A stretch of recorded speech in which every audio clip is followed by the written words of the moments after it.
누가복음 제1장. 내 영혼이 주를 찬양하며 내 마음이 하나님 내 구주를 기뻐하였음은 그의 여종의 비천함을 돌보셨음이라. 보라, 이제 후로는 만세에 나를 복이 있다 일컬으리로다. 능하신 이가 큰 일을 내게 행하셨으니 그 이름이 거룩하시며 긍휼하심이 두려워하는 자에게 대대로 이르는도다. 그의 팔로 힘을 보이사 마음의 생각이 교만한 자들을 흩으셨고 권세 있는 자를 그 위에서 내리치셨으며 비천한 자를 높이셨고 줄이는 자를 좋은 것으로 배불리셨으며 부자는 빈손으로 보내셨도다. 그 종 이스라엘을 도우사 긍휼히 여기시고 기억하시되 우리 조상에게 말씀하신 것과 같이 아브라함과 그 자손에게 영원히 하시리로다. 마리아와 요셉은 정혼한 사이입니다. 우리말 성경에는 정혼한 사이다라고 되어 있는데 쉽게 말해서 약혼한 사이라는 거죠. 그런데 오늘날의 약혼과 예수님 당시의 약혼은 많은 차이가 있습니다. 오늘날의 그 약혼이라는 것은 결혼하기 전에 서로 약속하는 사이, 그러니까 아직 결혼하지 않았고 또 법적으로는 남남인 상태, 그래서 약혼의 단계에서 서로 헤어지게 되더라도 법적인 책임을 지우거나 질 필요 없고 또 호적상에는 아무런 문제가 없는 상태가 약혼의 상태이지요. 그저 약속이 깨어진 것이기 때문에 혹 약혼식을 하면서 서로 주고받은 폐물이 있다고 한다면 돌려주기만 하면 끝나는 이런 것이 우리가 생각하는 약혼, 정혼이라고 하는 이미지라고 한다면 성경에서 말하는 약혼과 정혼의 이미지는 좀 다릅니다. 예수님 시대도 그랬고 또 예수님 시대 이전에 구약 성경이 기록됐던 구약 성경의 시대에도 약혼이라고 하는 것은 사실 결혼과 다르지 않았습니다. 단지 약혼과 결혼의 차이라고 한다면 결혼은 이제 둘이 함께 한 텐트, 한 집에서 잠을 자는 관계이고 약혼은 여전히 남편과 아내의 관계이지만 아직 아내는 아내의 아버지의 집에 그리고 남편도 남편의 아버지 집에 거하면서 둘이 하나로 함께 한 집에서 거주하지 않는 상태, 이 거주하지 않는 상태를 그냥 약혼이라고 부를 뿐입니다. 우리 구약 성경 사무엘하 3장 14절 이하에 보면은요, 다윗이 이제 왕이 되고 난 다음에 다윗 사울의 아들인 이스보셋에게 전령을 보내어서 자신의 아내 미갈을 돌려달라고 이야기를 합니다. 그러면서 하는 말이 내 아내 미갈을 내게로 돌려주시오. 그는 내가 전에 블레셋 사람 포피 100개로 나와 정혼한 사람이요, 나와 약혼한 사람이요 라고 부릅니다.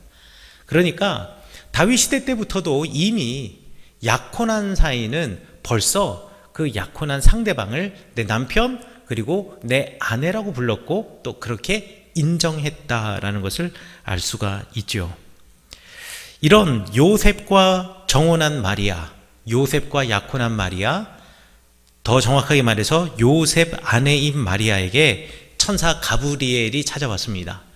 오늘 우리가 성경 말씀에 읽지 않았지만 누가복음 1장 전반절에서는 이 마리아를 찾아온 천사 가브리엘과 마리아의 대화가 잘 기록이 되어 있어요. 이 천사 가브리엘이 찾아와서 하나님의 메시지를 마리아에게 전합니다. 이렇게 말하지요. 내가 하나님께 은혜를 입었느니라. 무서워하지 말아라. 보라, 내가 잉태하여 아들을 낳으리니 그 이름을 예수라 하라. 여기서 예수라고 하는 말은 구원자라는 뜻입니다.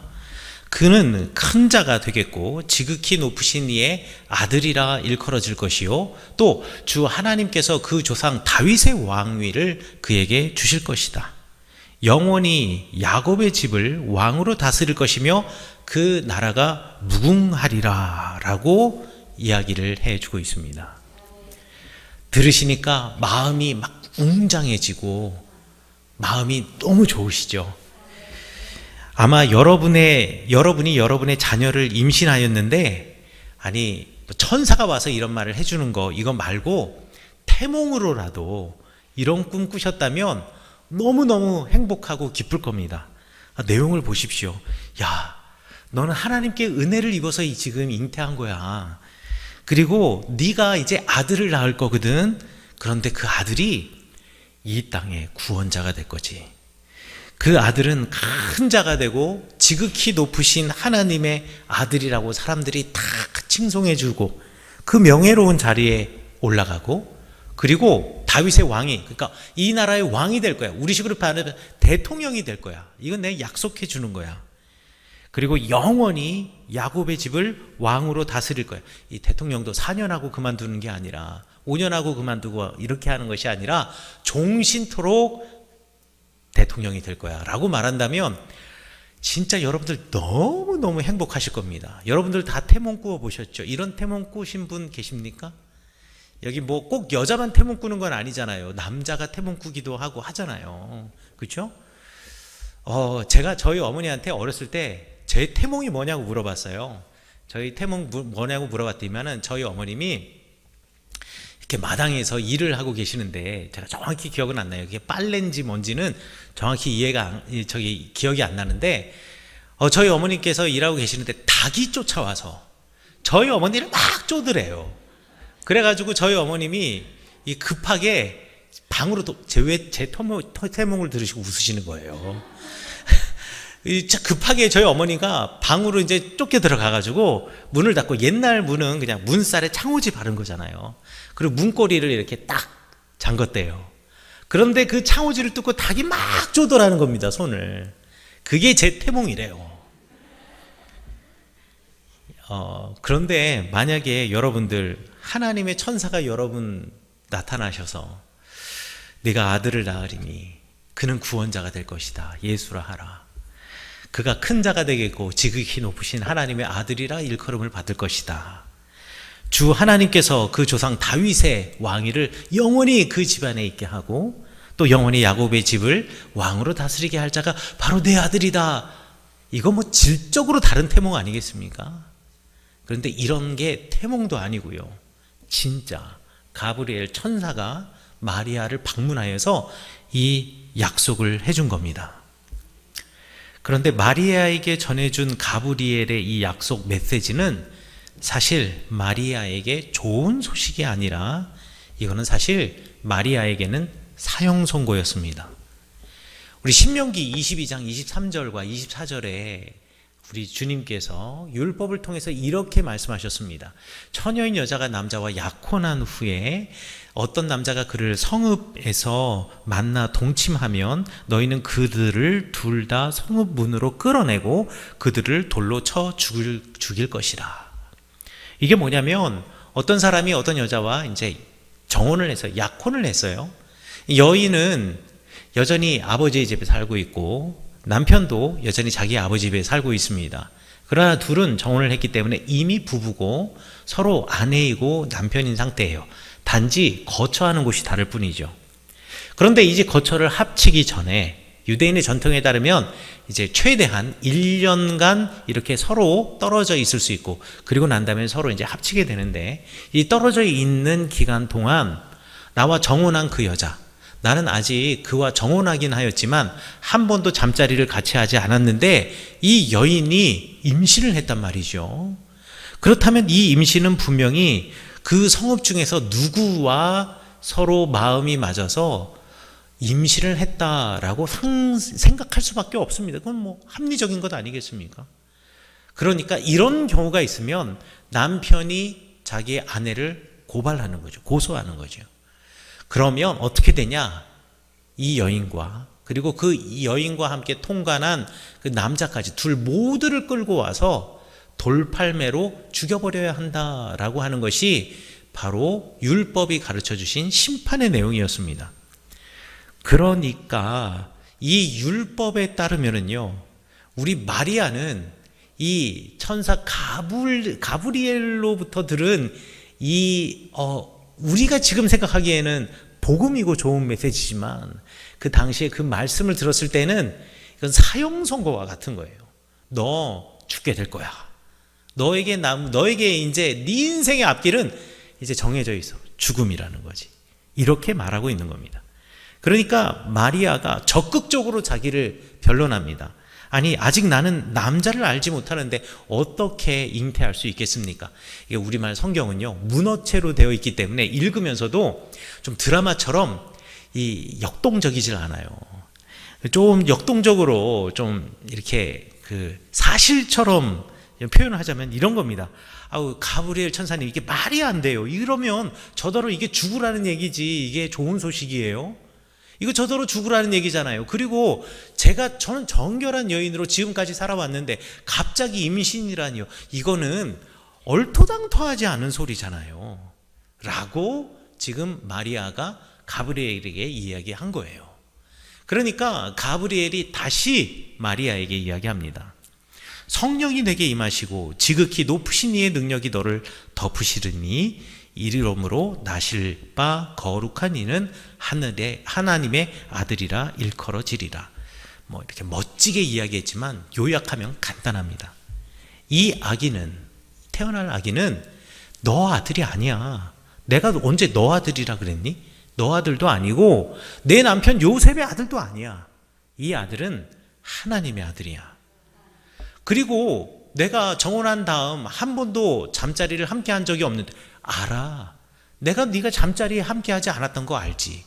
하지만 내 태에 있는 것은 하나님의 아들이고, 그리고 하나님께서 이 땅에 그 아들을 보내시기 위해서 내 몸을 빌렸는데, 하나님은 이루시지 못할 일이 없으시고 반드시 하나님께서 이루실 것인데, 그 이루시는 귀한 도구로, 사명의 도구로 내가 부름을 받았어 라고 지금 가브리엘이 마리아에게 이야기를 해주는 겁니다. 이때 마리아가 어떻게 반응하였냐면요, 누가복음 1장 38절에 마리아가 이렇게 대답합니다. 주의 여종이오니 말씀대로 내게 이루어지이다. 이것도 정말 은혜로운 말씀인데 문어체로 되어 있다 보니까 아주 좀 이렇게 극적으로 표현을 하지 못했던 것 같아요. 마리아의 고백은 이런 겁니다. 아, 그렇군요. 이게 하나님이 하시는 일이군요. 그러면 제가 죽음을 무릅쓰고라도 이 아이를 제가 지키겠습니다. 왜 죽음을 무릅쓸까요? 내가 정혼한 상태에서 요셉의 아이가 아닌 다른 누군가의, 나는 가브리엘로부터 하나님의 아이라는 약속을 받았지만 내 주변에 있는 나의 가족과 주변에 있는 사람들은 전혀 이 약속을 모르잖아요. 그러니까 그들의 눈에 보기에는 마리아는 죄인이란 말이죠. 죽어 마땅한 여인이라는 거죠.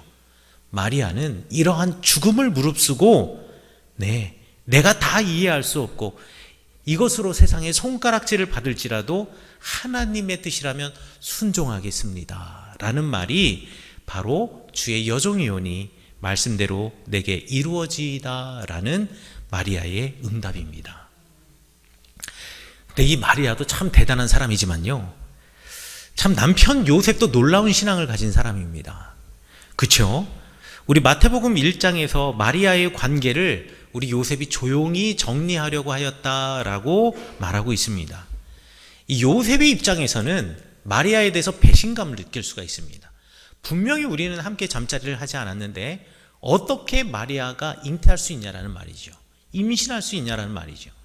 그렇다면 그 당시에 모든 남자들이 그렇듯이 이것을 고소하고 이 마리아, 그리고 마리아와 관계된 의심 가는 그 남자를 돌팔매로 죽일 수가 있었습니다. 하지만 요셉은 인격적이고 정말 마리아를 사랑했던 사람이었던 것 같아요. 아내 마리아가 임신했음에도, 그리고 그 아이가 내 아이가 아닌 게 분명한데, 그러니까 이 마리아가 부정한 행위가 아니고서야 이런 임신이 있을 수가 없다라는 마음에 분노하지만, 한편으로는 마리아가 나에게 이 아이는 하나님의 아들이라고, 가브리엘이라고 하는 천사가 내게 나타나서 말씀해 주었다라는 그 말씀 앞에서 흔들리는 겁니다. 가장 인간적인 생각과 또 마리아에 대한 믿음, 이것 사이에서 막 갈등하고 있는 거예요. 하지만 이 갈등 속에서 도저히 내가 마리아의 마음을, 그리고 마리아의 말을 받아들일 수가 없는 겁니다. 그래서 어떻게 했냐? 조용히 가만히 둘 간의 관계를 끊어버리고자 했다라는 거예요. 대부분의 사람 같은 경우에는 이 여인을 돌팔매질해서 죽여야 한다라고 말하고 또 그 길을 선택했겠지만, 그래도 요셉은 마리아를 사랑하는 마음이 있어서 조용히 가만히 끊고자 했다. 그런데 그때 다급히 천사 가브리엘이 요셉을 찾아옵니다. 그리고 나서 잉태 소식을 알려줄 때 뭐라고 알려주냐? 이렇게 알려줍니다.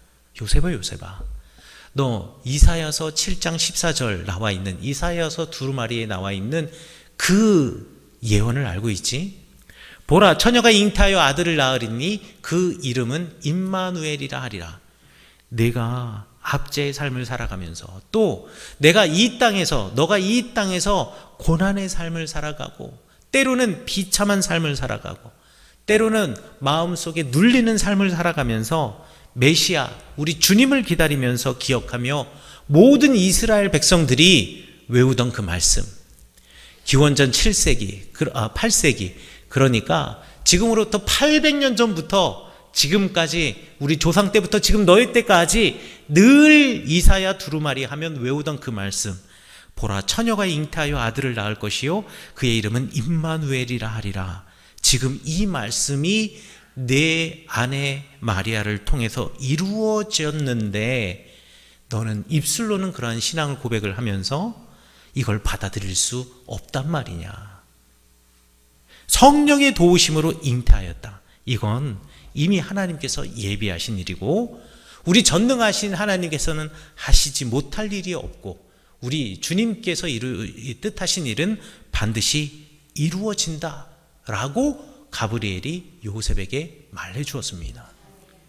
그리고 요셉은 그 말씀에 순종해서, 아니 내 앞에서 지금 하나님의 천사, 우리 마리아가 말했던 하나님의 천사, 그 천사가 나타나서 똑같은 이야기를 해주는데, 그래서 그 말씀에 순종하며 임신한 마리아를 데리고 그리고 자기 집으로 돌아왔습니다. 그동안은 마리아는 마리아의 집에 있었고 자기는 자기 집에 있었는데, 이 상태에서 마리아가 만약에 배가 부르기 시작한다면 분명히 동네 사람들이 마리아를 정죄할 것이 분명하기 때문에 급히 마리아를 데리고 자기 집으로 데리고 오고 아기가 낳을 때까지 동침하지 않았다라고 요셉의 이야기가 마태복음 1장에 기록이 되어 있습니다. 그러고 보면 마리아도 정말 믿음이 대단한 여인이고, 그의 남편인 요셉도 정말 믿음이 깊고 돈독한 사람이라고 말하지 않을 수가 없습니다. 자, 그런데 이들은 도대체 어떤 신앙을 가지고 있었기 때문에 이럴 수 있었을까요? 여러분, 마리아와 요셉은 하나님과 우리와의 사이를 이어주는 그 다리가 무엇인지를 알고 있는 사람이었기 때문에 이럴 수가 있었던 겁니다. 하나님과 우리 사이의 관계를 이어주는 다리는 말이죠, 이해가 아니라 믿음입니다. 그리고 합리가 아니라 사랑입니다. 사람과 사람과의 사이도 마찬가지입니다. 우리 흔히들 나를 이해해 달라라고 이야기하고 나는 너를 이해할 수 없어 라는 말 합니다. 그렇게 말하는 사람에게 물어보겠습니다. 그러면 여러분은 여러분 자신을 이해하고 계십니까? 잘 아십니까? 여러분들도 때로는 여러분이 이해가 안 될 때가 있죠. 내가 왜 이런가, 내가 왜 이랬는가 도무지 이해가 안 될 때가 있죠. 오죽했으면 소크라테스가 너 자신을 알라라고 말했겠습니까? 그리고 너 자신을 알라라고 말하는 이 소크라테스가 아직까지도 이 시대까지 명언으로 남아있는 이유가 뭐겠습니까? 사람들은 자기도 스스로 자기를 모르기 때문에 그렇습니다. 나 자신도 내가 누군지 모르는데, 사람은 이해라는 다리, 합리라는 다리로 서로 건너갈 수가 없습니다. 저 사람을 이해하는데 합리적으로 생각해보고 이해가 돼서 내가 저 사람과 관계를 맺는다고요? 아니요. 사실 합리와 이해만으로는 안 되는 게 너무나 많습니다. 여기 결혼해서 앉아 계신 분들 계시는데요. 우리 부부 간에서도 서로 다 이해하세요? 저 때로 아내와 서로 의견이 충돌될 때가 있거든요. 그러면 제가 하는 말이 있습니다. 이해가 안 되네. 이해가 안 되네. 이해가 안 된다고 해서 둘이 헤어져요? 아니에요. 이해는 안 되지만 그래도 사랑하는 내 아내고 그래도 사랑하는 내 남편입니다. 왜요? 그에 대한 믿음과 신뢰가 있고 그리고 사랑이 있기 때문에. 그러니까 이해와 믿음이 서로를 연결시켜 주는 것이 아니라, 여러분 부부간에 합리적인 일만 일어나요? 합리적인 일만 일어나는 거 아닙니다. 아니 갑자기 아내가 나타나서 내가 뭘 바뀌었어? 내가 뭐가 바뀐 것 같아? 라고 물어보면 합리적으로 이해가 되세요? 왜 갑자기 그걸 나한테 물어봐? 그리고 그걸 내가 어떻게 안다고? 머리끝이 이렇게 딱 살짝 고부러졌는데 그걸 내가 어떻게 찾아낸다고? 그거 합리적으로 이해할 수 없는 겁니다. 그런데도 우리는 서로 사랑합니다. 왜요? 합리와 이해가 사람과 사람과의 연결 관계가 아니라 믿음과 사랑이 있기 때문에 연결되는 것이요. 믿음과 사랑이 없잖아요? 그러면 합리적으로 이해하는 관계일지라도 서로의 다리는 끊어지게 되어 있습니다. 하물며 우리가 하나님이 일하시는 일, 그 일을 합리적으로 이해할 수 있을까요? 이거 불가능합니다. 어떻게 합리적으로 주님 하시는 일을 다 이해할 수 있겠습니까? 그렇게 된다면 하나님이 하시는 일이 기적이겠습니까? 우리도 다 할 수 있는 일이지. 기적이라는 말이 뭡니까? 우리의 이성으로 판단할 수 없고 합리적으로 이해할 수 없는 것이 기적입니다. 우리 기적의 하나님, 기적을 행하시는 우리 예수님을 믿는 사람들 아니겠습니까? 그리고 우리 삶 속에서도 그 기적이 일어나기를 기대하는 사람들 아니겠습니까? 그런데 하나님 그분을 합리적으로 이해하시겠다고요? 우리가 하나님이 하시는 일에 대해서 가져야 하는 유일한 태도는 무엇이냐? 믿음. 그리고 그 믿음에 바탕한 받아들임, 수용입니다.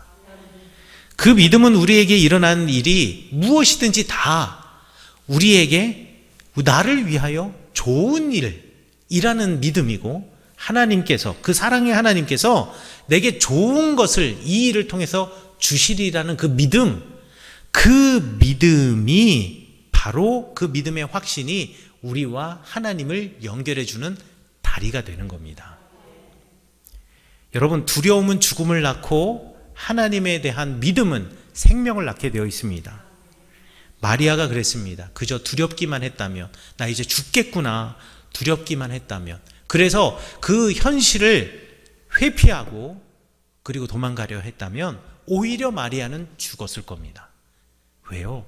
정혼한 여인이 요셉의 아이가 아닌 하나님의 아들을 처녀가 잉태했으니까.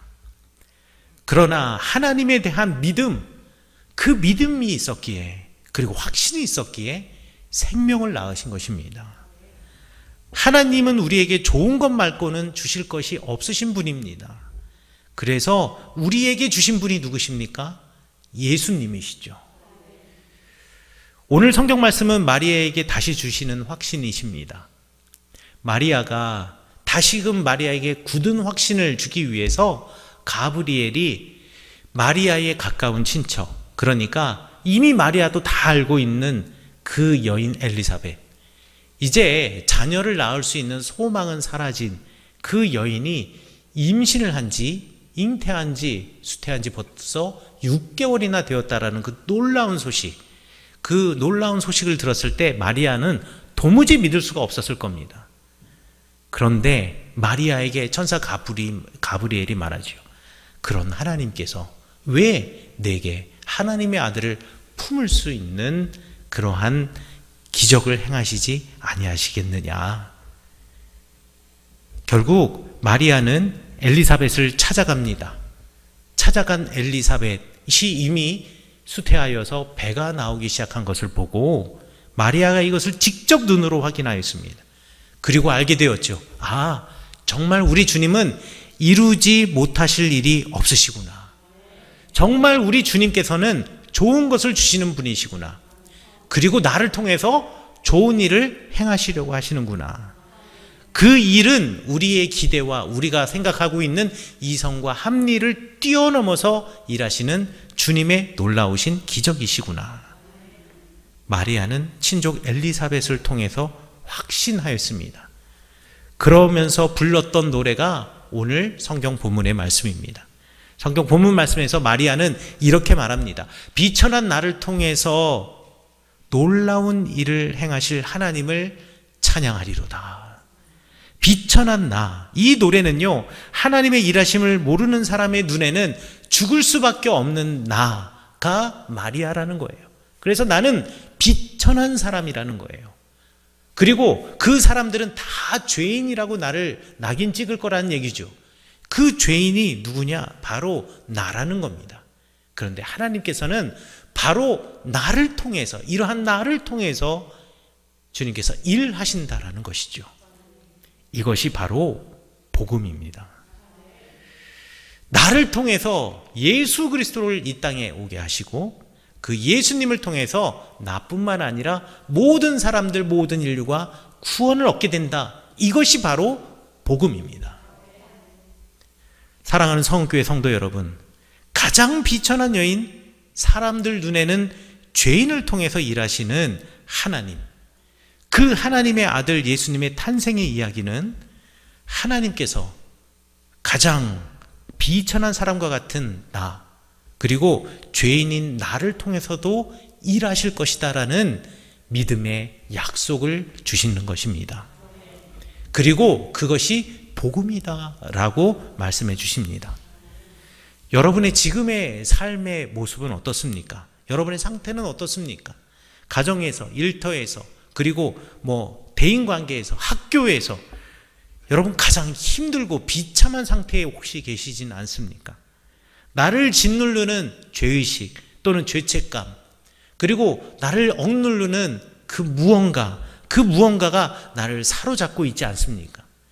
그래서 세상에 누구보다도 비천한 자의 자리, 저 낮은 자리의 자리, 저 구석에 처박혀 있는 것과 같은 그런 마음속에 갖고 계시진 않으십니까? 그러나 오늘 마리아를 통해서 주신 우리 주님의 말씀, 주님의 메시지, 우리 가브리엘의 메시지를 기억하시기 바라겠습니다. 가장 비천한 사람들 눈에는 죄인과 같은 나, 그리고 그 죄의식으로, 그 부채의식으로, 그 죄책감으로 늘 내 가슴속 한가운데 무거운 돌이 놓여져 있는 나일지라도 하나님께서는 비천한 나를 들어서 높이시고 죄인인 나를 통하여서 일하신다라는 이 복음 붙잡고 이 땅에 오신 예수 그리스도 그분께 감사하며 나도 그리스도 예수와 함께 그리고 다시 일어설 수 있다라는 희망과 주님 앞에 믿음의 고백을 하시는 여러분 되시기를 간절히 축원합니다. 어떤 어려움과 어떤 어둠도 여러분들을 이길 수 없습니다. 왜냐하면 여러분들은 우리 하나님과 믿음이라고 하는 다리로 연결되어져 있고 사랑이신 하나님께서는 여러분들을 그 연결된 다리로 이끄시어서 주님의 품으로 이끌어주시는 우리의 목자이시기 때문입니다. 여러분들 이 믿음 가지고 오늘 하루도 그리고 오늘 한 주간도 그리고 여러분의 일생도 승리하시는 여러분 되시기를 간절히 축원합니다.